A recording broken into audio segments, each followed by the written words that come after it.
Hey guys, John here with a silver update coming to you from my hotel room here at the Gold Coast, away for Easter holidays, having a relaxing time here with the kids. It's actually a really great hotel. I think was it called Paradise Island Resort or something like that.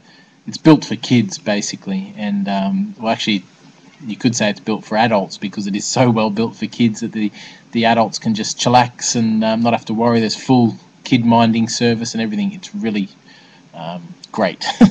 So Yelise and I are loving that at the moment. But I have been keeping tabs on the silver market.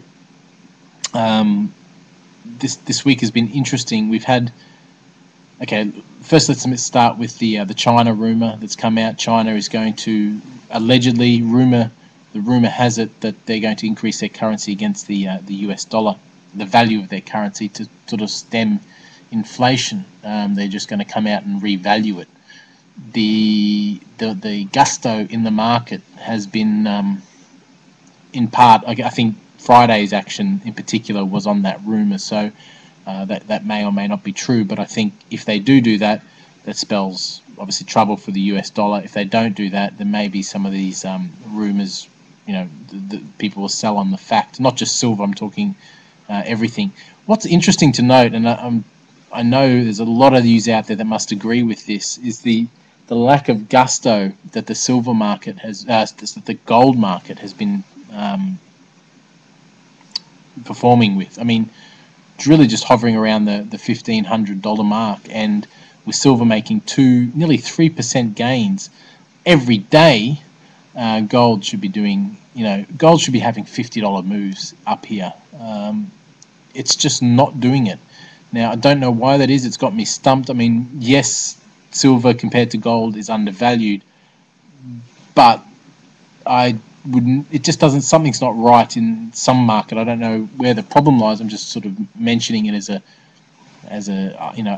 post item to think about. Why isn't gold doing what it's doing relative to silver? I mean, when I look at gold price, I see $1,500. When I look at the silver price, I see now $46.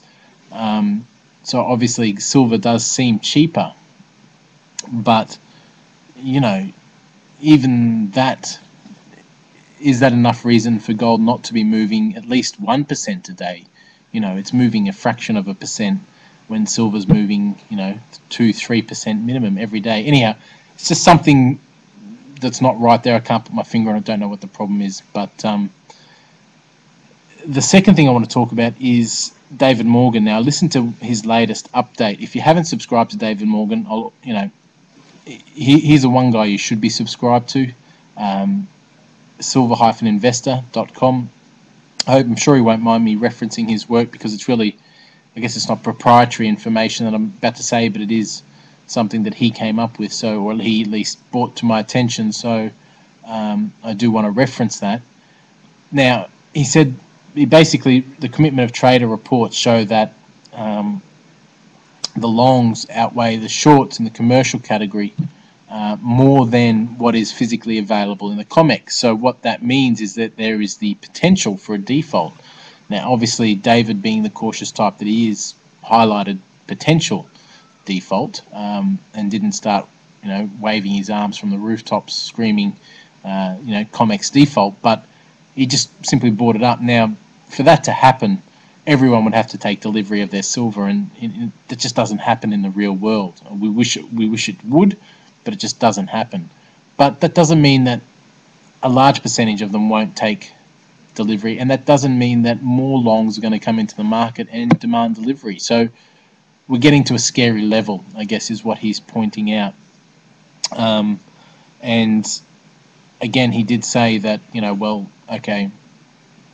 the powers that be have more aces up their sleeves than what's in a normal deck. I mean, they're stacking quite a few techniques. I mean, they could just simply raise margin requirements to 100% of silver. That would kill the market overnight. Literally just kill it, because there are so many people that would just, at these price levels, just take profit rather than cough up whatever it is, the extra margin requirement. If Comex came out and said we're raising margins to 100%, the silver market would drop down to $30 like that. mainly because people couldn't be stuffed at these price levels. It'd be different if, silver wasn't performing as well as it had been. People might be inclined to still ride it out. But as we're approaching all-time highs in silver, I don't think that many people would really worry about coughing up the extra cash when they're already in such obviously such hugely profitable positions. So that's that. Now, in the same breath, David has also been talking about a correction in May.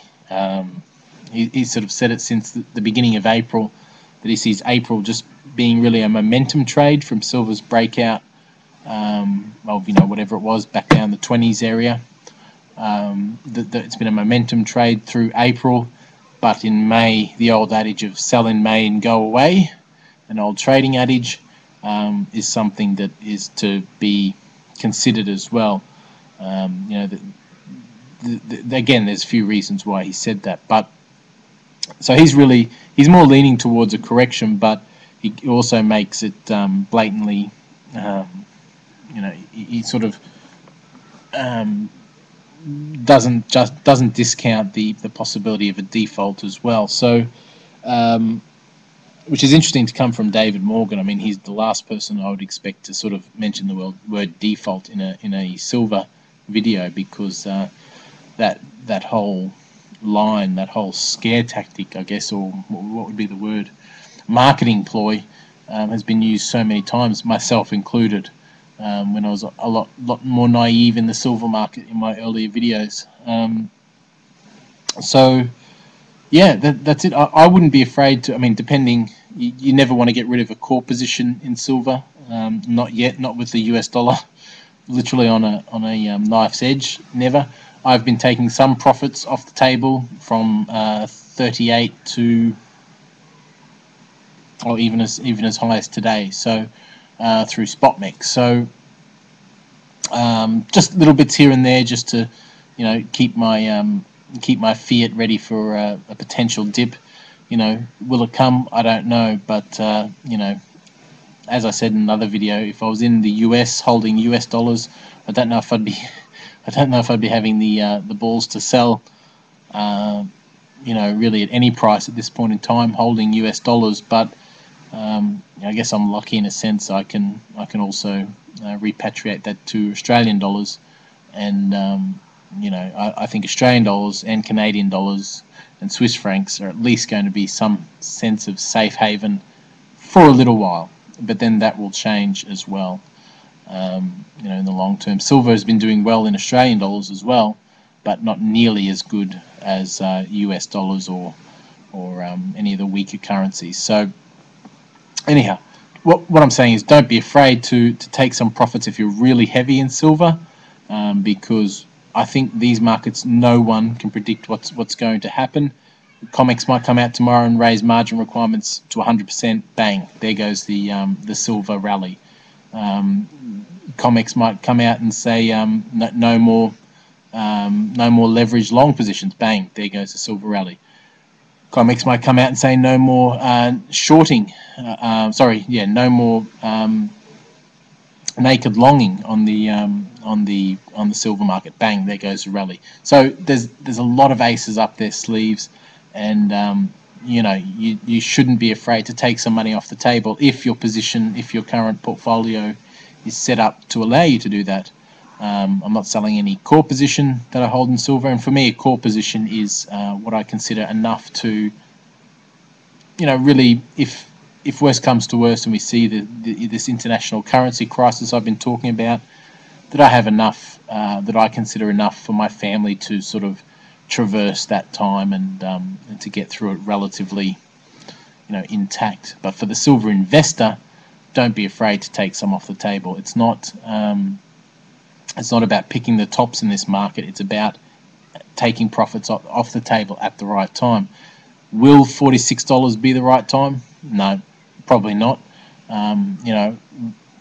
One could have thought that $40 was the right time, and you're off by 15%. So I think the best way to do it, the way I've sort of sold, is just 100 ounces every here and there for me personally.